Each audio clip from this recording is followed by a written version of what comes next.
It is Wednesday, August 16th, 2023, and welcome to episode 245 of Fault Lines as we continue our Summer of AI series, Breaking Barriers, Understanding the AI Revolution. I'm Lester Munson, NSI Senior Fellow, and today I'm excited to be speaking with Dr. Charles Clancy about the intersection of AI and cybersecurity and several other topics. Dr. Clancy is a senior vice president and the chief futurist at MITRE, and is the general manager of MITRE Labs, where he manages over 4,000 scientists, technologists, and engineers who deliver technical capabilities and solutions to the 6 federally funded research and development centers MITRE operates on behalf of the U.S. government. Charles, first of all, thanks a lot for being with us. To start off, why don't you tell us a little bit about MITRE, what it does, what it focuses on, who its clients are? Sure. Well, thank you so much for the invitation. It's great to join you on the podcast. MITRE is a nonprofit. We operate federally funded research and development centers as our core business. We currently operate 6 of them, all the way from our legacy ones supporting Department of Defense and intelligence community, which have been around for the longest, all the way through to some of the newer ones supporting NIST and Health and Human Services, transportation, Homeland Security. So it's really our mission to be a deep reservoir of both technical and mission expertise that can help the federal government be successful in its mission. And you're the general manager of MITRE Labs. Can you tell us what your 4,000 scientists are working on, particularly with respect to artificial intelligence? Sure. So MITRE Labs is one of the business units within MITRE, and we are really the science, technology, and engineering backbone of the company. We bring the deep technical and scientific expertise across all 6 of the FFRDCs, federally funded research development centers, that MITRE operates. So we're really the glue, the technical glue across the whole company. And AI is one of our major areas of practice, really including modeling and simulation and data science.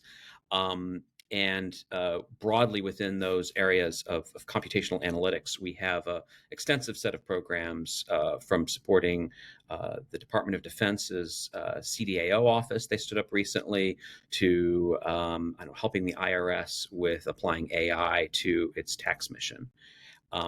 And that's, of course, just part of what our 4,000 scientists, engineers, and technologists do. AI represents probably 20%, I'd say, of the overall work within MITRE Labs.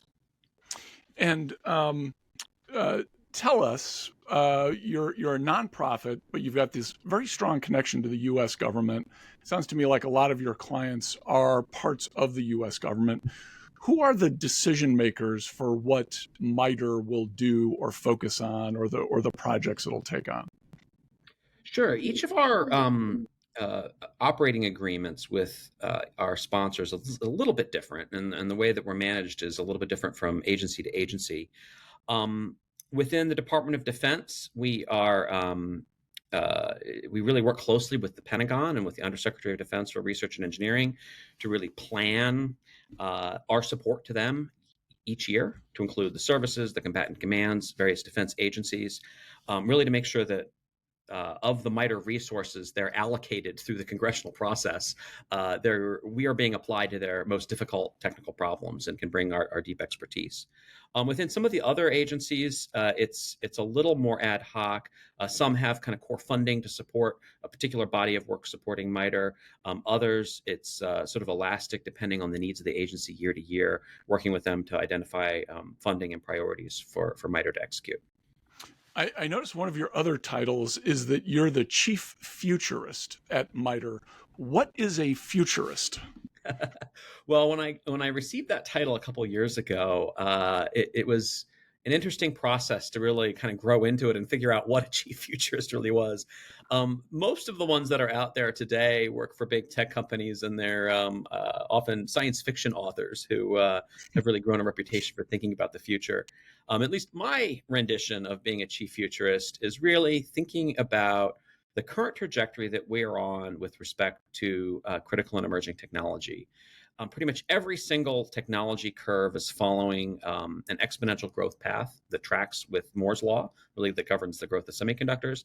And I spend a lot of time thinking about in 2 years, in 5 years, in 10 years, where does that exponential growth take us in terms of technological capability? And what do we need to be doing as a nation and as a government in order to be ready for that, either from an economic competitiveness perspective with China or in applying those technologies to different federal agency missions?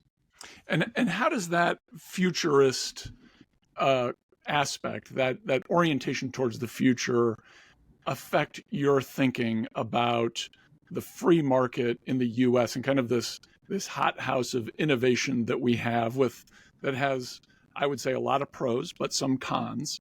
How do you think about the the the U.S. kind of ground up free market in the sense of the future versus a more authoritarian approach, top down controls? And I think you know who I'm talking about. But how does a futurist think about those two dynamics? As I think about the sort of US tech economy, it's very strong in certain areas, particularly in software. Silicon Valley has perfected the art of software innovation. And I think that's a key strength that we continue to leverage and continue to grow. However, I'd say over the last 20 to 30 years, our focus on software has caused us to atrophy in other areas of innovation, particularly semiconductors, chip manufacturing, hardware in general. I would say has suffered at the expense of software, and that creates challenges because a lot of our software innovation depends on hardware supply chains. And so, as I think about the future, particularly in the area of hardware and semiconductors, I see risk. If we want to continue the exponential growth that enables the exponential growth of all of our other industries, we need to be able to de risk some of the challenges we see geopolitically in the semiconductor space. And is how do we do that? Is there you've written about a possible regulatory framework, particularly in the AI space? Can you talk broadly about that? What would that look like, and how would that fit into the nascent competition between the U.S. and China? Well, I think broadly, beyond just AI, I think it all points back to the Chips and Science Act, which is really sort of the marquee legislation that's really trying to invest in long-term, durable gains in science and technology that can keep us competitive on the global stage for a long period of time. Certainly, in some areas, that is subsidies, and the U.S. economy, manufacturing economy in those areas needs to pick up in order to make sure that those subsidies aren't just a flash in the pan that creates industries that can't sustain themselves. We need to have economies of scale that can continue to grow. But I'd say across the board, there's a lot of buy-in to the objectives of the Chips and Science Act. I think the big challenge right now is that while the semiconductor things were funded in the legislation, the rest is all authorized but not appropriated. And so it's a year-to-year budget cycle, trying to make sure that there's enough investment in all those programs in order to maintain our long-term goal. Zooming in specifically to AI, yes, we released a paper recently on AI regulation, really in response to growing discussions around the need to regulate AI, which is seen as having a pretty dramatic escalation in capabilities that many people weren't expecting. Yeah. So, what would that regulate in your view? What would that regulation look like? Is that something Congress should be taking a look at, passing a law? President signs the law. There's a new regulatory framework for AI. Is this something that could be done by executive order, or is it something that should be done through standards adopted by industry, or maybe way out there? Is it possible we could be looking at an international treaty to govern uses of AI? I mean, I think all of those tools are in the toolbox as we look at a comprehensive approach. We've already seen a couple executive orders on AI come out of the White House, focusing on high-level principles around our development of AI. On the Hill, obviously, Chuck Schumer is leading a set of activities that hopefully will culminate in a larger legislative package on AI coming out of Capitol Hill. But at the end of the day, as you think about at least our perspective on the best way to regulate AI, is not to treat it as some separate thing that needs some new agency to regulate it, but rather to recognize that AI is going to be integrated into pretty much everything we use.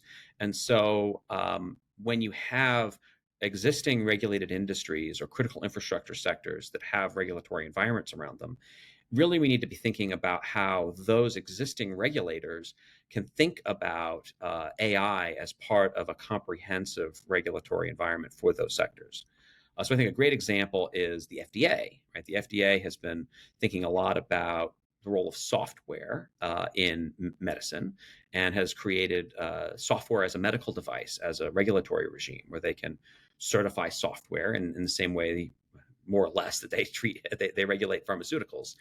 Increasingly, we're seeing AI being used to do diagnostics for medical imaging, right? And so if someone's going to bring forward an AI algorithm that's going to spot a cancer in, I don't know, in a CT scan or an MRI scan, there needs to be the appropriate regulatory infrastructure around that, as there would be any other procedure that would use software or not use software. And so we really feel as though many of the existing regulators need to get smart on AI and build some common tools that they can use to do testing and evaluation of AI, rather than some new agency that's going to do it. Mm-hmm. And our concern with the new agency doing it is really that one, you'd get regulatory arbitrage. We saw that a lot in the cryptocurrency space, where all the different crypto entities were trying to pick the financial regulator that would give them the best deal. Or you see, like we have on the internet today, where you've got multiple regulatory agencies responsible for different pieces of it, and the interfaces between them don't always come together nicely, and you end up with sort of regulatory turf wars between different agencies, which is also not good. And so I think our approach for AI very much models what was done with cyber about a decade ago in the way that we regulate cybersecurity today. And what about conflicts between the federal level and the state level? Is it possible we'd be looking at, in our federal system, local or state level regulatory efforts that contradict what we're trying to do at the national level? Potentially, right? California often gets out ahead of the federal government, and companies that do business in California end up having to follow California rules, which are often not necessarily the same as the US. I think rather than sort of zooming in to the state regulatory level, maybe zooming out, Europe is likely going to have its own regulatory regime that many of the large tech companies will be required to implement. And so I see it more as Europe and the EU regulating the U.S. AI industry rather than California regulating the U.S. AI industry. And so in that scenario, if the U.S. comes up with a maybe a little more laissez-faire model for AI regulation, and the EU comes up with something a little more comprehensive, who prevails? What system prevails? Are we going to see two different competing models and innovative companies going to one jurisdiction over the other, or are we going to see one kind of bleed over into the other, and that will become a more dominant scheme? It's a good question. I mean, I think we're all frustrated every time we go to a website and it asks us which cookies to accept, right? Yes. Which is an artifact of exactly what I was thinking of. Right. Yeah. So I don't know, is there a future where, I don't know, every time you are about to interact with AI on the internet, it has to have a little pop-up and warn you? I don't know. You could imagine those kinds of things in the future. I'd say the big difference between the US view and the European view, I think, comes down to accountability and who ultimately is at fault or liable if AI does something harmful. And this is still an open conversation. Honestly, I don't know that I know the right answer, but I think it's the conversation we need to get to the bottom of in order to really develop an integrated and comprehensive approach to AI.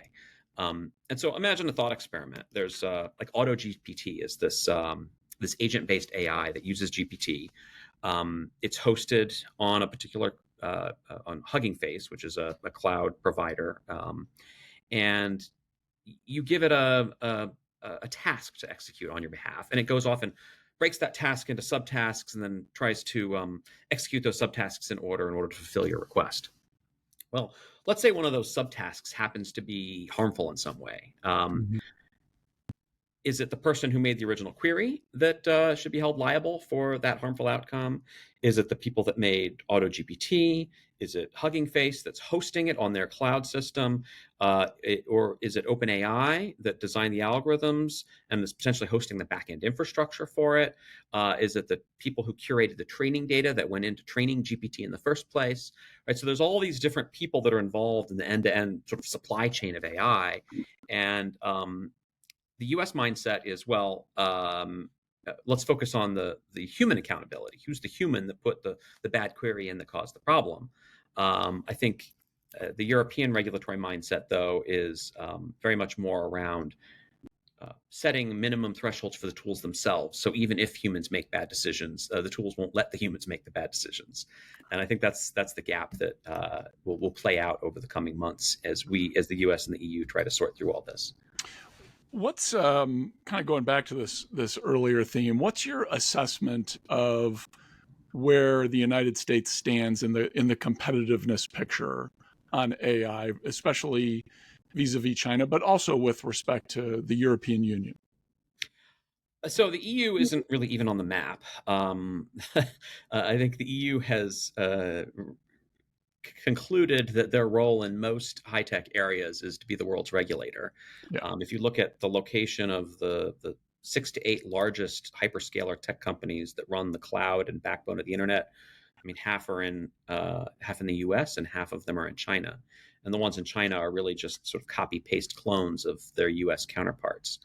Um, and so, as we think about AI, well, it's interesting as you look at the release of some of these large language models. OpenAI started making really big progress 2018, 2019 with the early versions of GPT. And so China observed that growth and started building their own. Um, but they shot too big. They made models that were way too large, and they Mhm. didn't have nearly enough training data for these models to work well. And so they tried to go for sheer size of model without really thinking through the secondary effects of it. And so uh, they kind of caught up, but they did it in an inefficient way. Consumed a lot of money and compute resources to really not get ahead of us. Um, and so today, I'd say they're probably about a year behind us. Um, but I think the bigger concern that the tech community has is not so much how far behind the U.S. is behind, say, the big U.S. tech companies, but how far the open source community is behind the big U.S. tech companies. Because Facebook, in particular, Meta, has been releasing all of their models open source, which is allowing the open source community actually now to get ahead of China and start to Hmm. catch up with the big tech companies here in the U.S. Wow. All right. Maybe one other topic before we wrap up. What's your assessment of how artificial intelligence impacts kind of the cyber warfare realm, which is these attacks that come against? I'm thinking from the U.S. perspective against our pipelines or our food service industry, our agricultural infrastructure. How is AI going to impact cyber defense and this concern about hacking our valuable resources? So there's a couple different legs to that stool. I guess I'd start with the defensive picture. Here in the US, 37% of our cyber jobs are unfilled. We don't have the cyber workforce to fill Hmm. the cyber jobs that we have, which means that networks are underdefended today based on how we defend networks. I think there's a huge opportunity for AI automation to close the cybersecurity workforce gap that we have today by taking a lot of the tasks and automating them, allowing people to just be twice as efficient in their jobs. So, from a defensive perspective, I think there's some interesting opportunity. On the offensive perspective, I would wager that in the next year, we're going to have GPT enabled or some clone of GPT enabled cyber tools that will help hackers plan and execute their attacks more efficiently. It'll give sort of an average hacker the skills of a nation state hacker, and it'll give a nation state hacker the scale to handle 10 to 20 targets all at once by using all this workflow automation that is contextually aware and understands the activities, the steps that you take when you're executing a hack. And so that's a huge concern around just the volume of and potentially changing business models in how cyber operations happens.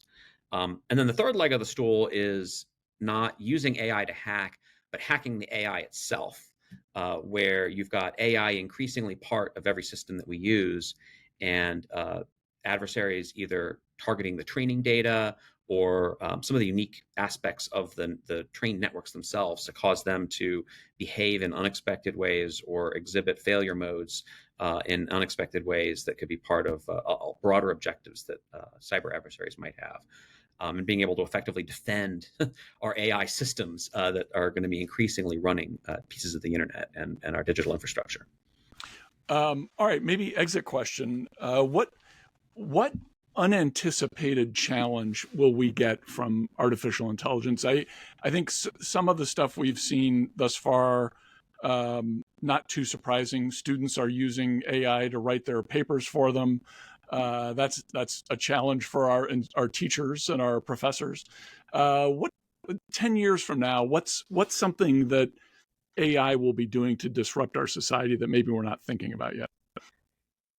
Well, one, it's hard to predict anything more than like 2 years out with AI, just because things are moving at this extreme exponential pace, and there's a handful of things that could basically cause AI to plateau. And so it's quite possible that in the next 2 years, we're going to run out of training data as a society and not be able to train any smarter models than we have now. It's also possible that we'll run out of compute resources, and AI intelligence will plateau as a result from that. If AI does not plateau, then in 10 years, GPT-7 will have orders of magnitude more model parameters than the human brain has synapses, right? Wow. And so when we're in the super intelligent AI territory, I think all bets are off in terms of how disruptive it could be. But I have a sneaking suspicion that we're not going to get that far, because we're going to run out of training data before we get that far. So the limiting factor could be the amount of big data that we have, or that we're willing to subject to AI. Yeah, I mean, the one school of thought is that AI will never be smarter than the collective intelligence of humanity, because it's trained on the collective intelligence of humanity. And so it'll be smarter than any one of us, but it won't be smarter than all of us. I mean, that's perhaps not a terrible end state. Yeah. Charles, fascinating conversation. Sure. Thank you very much. I think we'd love to have a chat with you again in the future, and really appreciate your sharing your wisdom with us. Oh, happy to join, and it was great to speak with you. That's a wrap. Thank you so much to Dr. Charles Clancy for coming on the podcast for our special Summer of AI series, Breaking Barriers, Understanding the AI Revolution. Thanks to Brooke Aga Khan and Devlin Burney from NSI, and Claude Jennings for their help in producing today's episode. Faultlines is also now on YouTube, so you can see our smiling faces. And if you like what you heard and saw, do not forget to rate, review, and subscribe, and share with all of your friends wherever you get your podcasts.